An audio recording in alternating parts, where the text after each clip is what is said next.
welcome to our monthly work session. I think if some of you on the side want to break out in song with "Don't Fix Me In," it would be appropriate. There was a quick action was taken on that, and it's very strong, and it is a help to me as well, so I appreciate that. Gina? To clarify, this is the monthly work session of the mayor and council. This is a meeting that is held each month to allow members to discuss specific items in preparation for the regular council meeting, which is held the second Tuesday of each month. The dialogue of this meeting will be between the mayor, council, and staff members only. The time for citizens' involvement will come at a regular meeting to be held next Tuesday night during the citizen input portion of the meeting. We respectfully ask that you hold your comments or any questions until that time is called upon. Once the meeting is adjourned, we ask that everyone exit the meeting room and the property in a timely manner. Thank you. Item 1, update on Ordinance 26-03 to amend Ordinance 25-15, Budget Amendment Number 1, adopted November 10th, 2025, due to correct typographical errors in the Budget Amendment Number 1. City Treasurer Debbie Montgomery. This is a typo. Debbie is basically correcting. Since this is the second reading and I've discovered an additional typo in that amendment, I would like to amend that amendment to bring forward, to correct. I would just like to probably go through, if you'll look on your, because I want you to understand everything that we changed and how it's supposed to read. So if you're looking on item number 1, and it reads $17,000, and you're going down budget prior to amendment, $17,000, $1,000, and it's a total of $18,000. That is now correct. Under increase or decrease, you'll see in yellow $37.50 and $500 in blue. That now has been corrected, and it goes across and adds over to be the correct totals.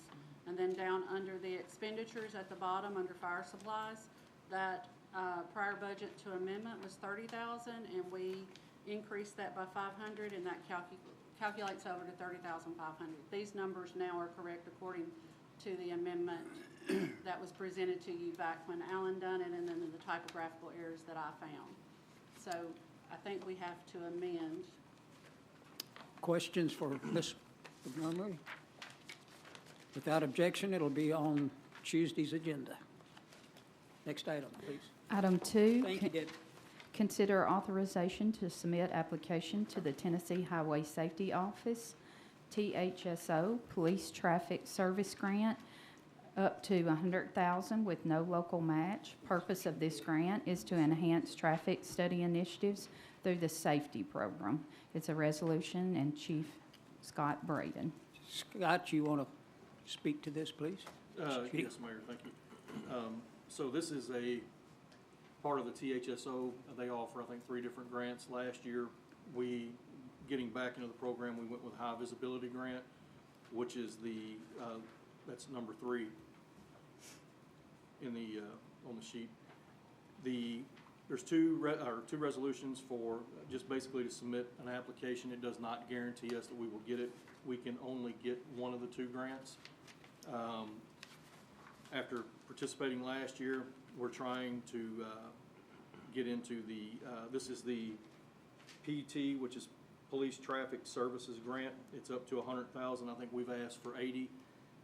There's no match. The only issue with that particular grant is that it's a 50-50 grant. What I mean by that is it's 50% of that money has to be used toward overtime for traffic services, and the other 50% can be used toward equipment such as radar trailers, things of that nature. If we do not get the first grant, which is the PT grant, usually by default we end up getting the second grant, which is the high visibility, the HVE. It was $10,000. It has been reduced to $8,000, but both grants, you can only get one, but neither of the 2, there's no match required for either.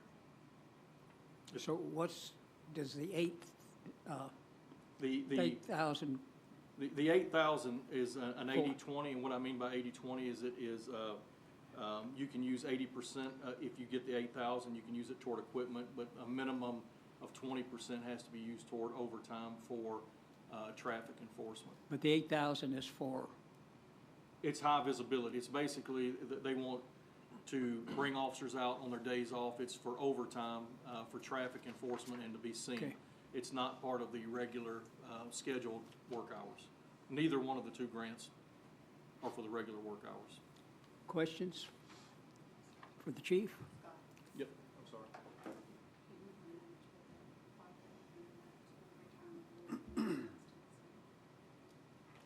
And, yes, there's no match, but as Debbie just reminded me, on we'll say the other one the $100,000 grant, there's no match, but there is, my understanding is that does not cover the cost for the FICA, retirement, and those things that go back into paying out the officers on the benefit side. You can't use it for that, is No, what you're saying? cannot. But, again, it's not 100,000. I think what we've asked for in that would be close to 80,000, and then you're looking at a maximum of 40,000 if we went 80,000 with it. It could be less, could be 30. But again, it's a 50-50, but that does not cover the benefits that go with the salaries. Okay. Is that? And according to Debbie, after the calculation at 100,000? At the half of the 80 on the 40. So at the half of the 80 at 40, it's about $7,000 is what it would cost us if we maxed it out toward the benefit You're side. talking about the benefits? Yes, sir. Okay. Further questions? Okay, that'll be on the agenda for Tuesday without objection. Chief, are you and Kerry still planning to talk about red sand at next meeting, or is that too soon? We can, and actually, if you would like, Mayor, I had recently spoke after you mentioned that, I guess maybe a couple weeks back, the investigator we used to have within our department that left and went to the state. Yes. That specifically works toward human trafficking. In a conversation that I recently had with her, she said if interested, she also wouldn't mind if you would like to hear from her. This is what Please. she deals with on a day-to-day basis. So if I can make that arrangement, she wouldn't mind Please, please. sharing that information with you and kind of telling you what it looks like in the area in the state of Tennessee, and kind of that's what she does on a day-to-day basis. So, and if I can't make that happen by Tuesday, we may have to push it out another month before it's about her availability. So if I can get her in, I will. We just had the conversation actually today. Didn't you tell me that worldwide that there's 22 million enslaved or something like that, some enormous number? It's an enormous number, and it's billions of dollars that is generated through that type of criminal activity. The networking is huge. There's more money to be made in that than there is in drugs.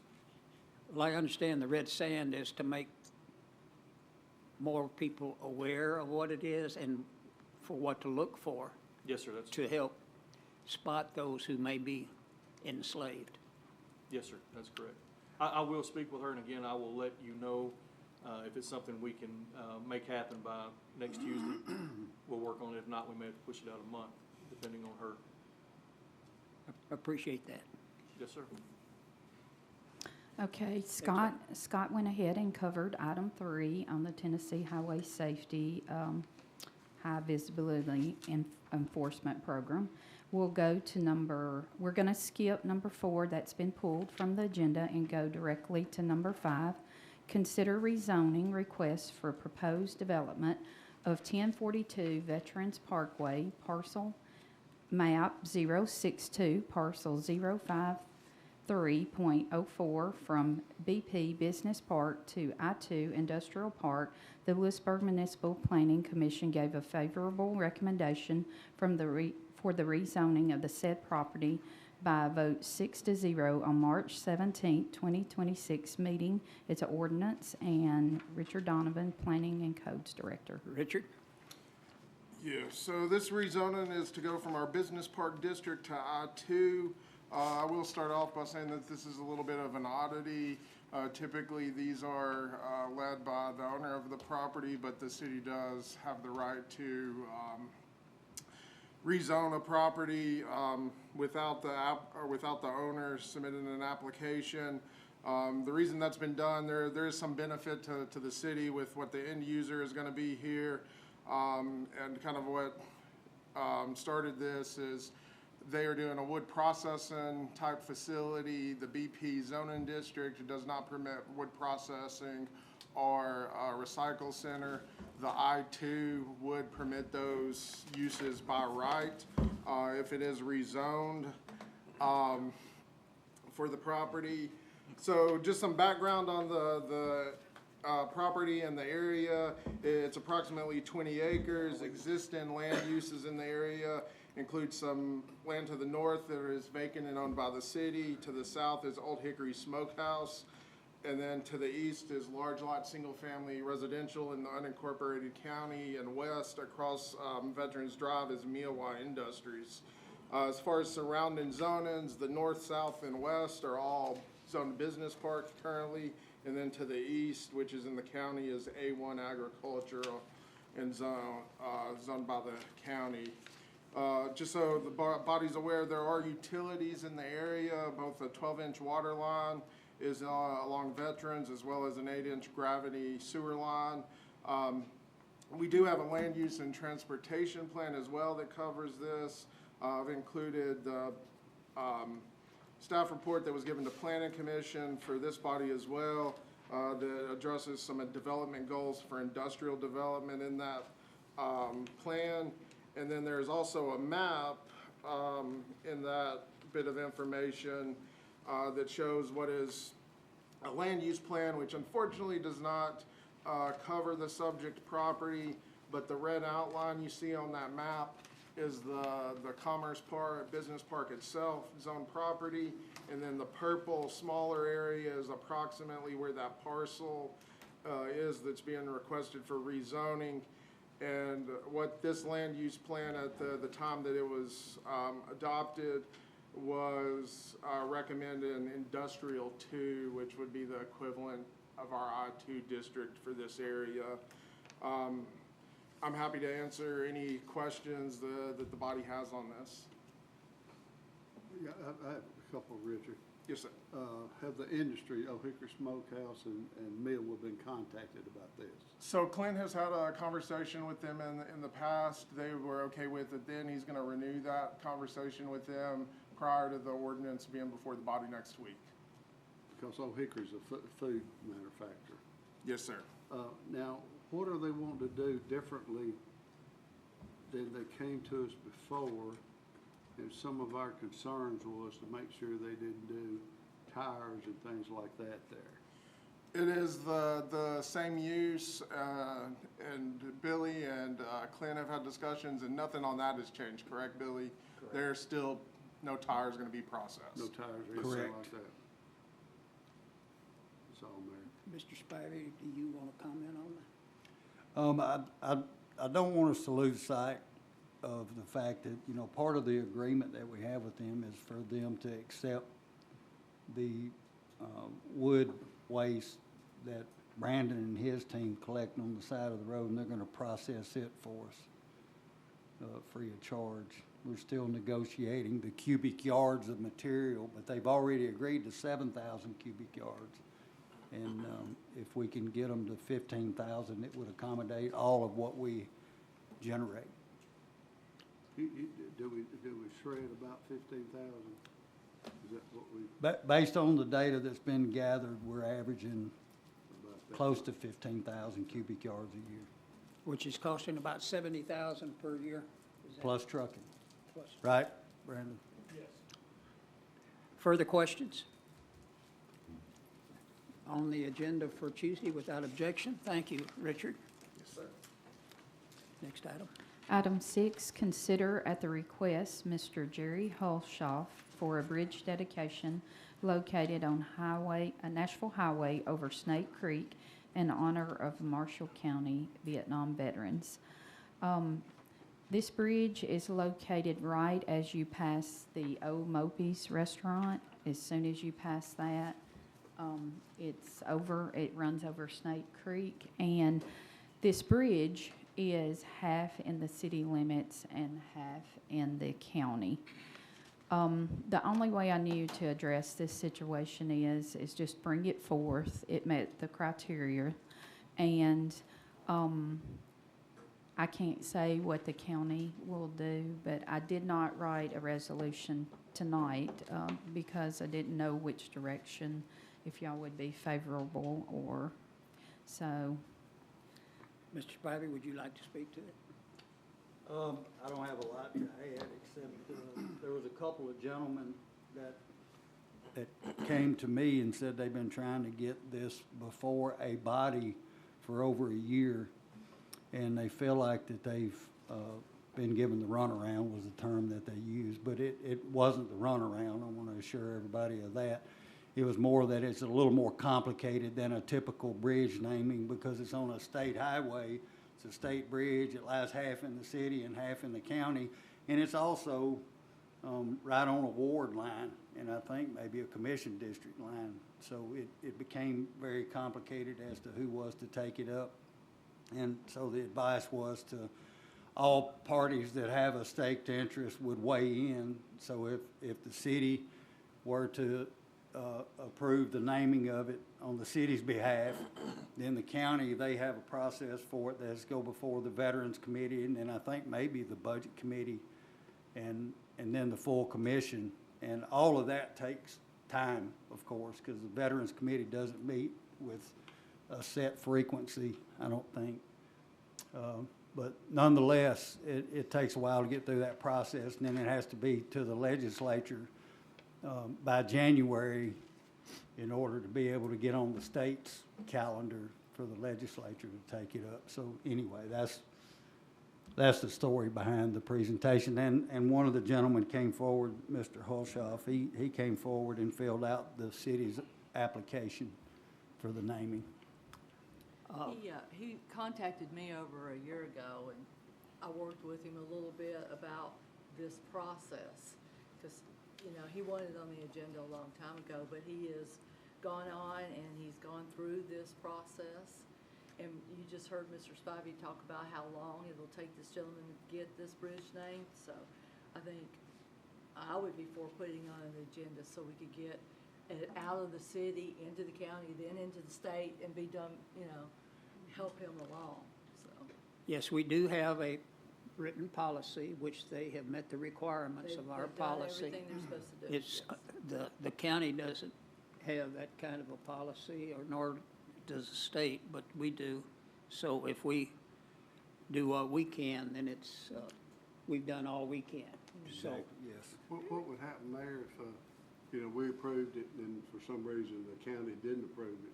Would we still, since the it would state- go unnamed because it's a state It's gotta be, route. Yes. could we not ask the state to do it? No, it has to go through our state representative.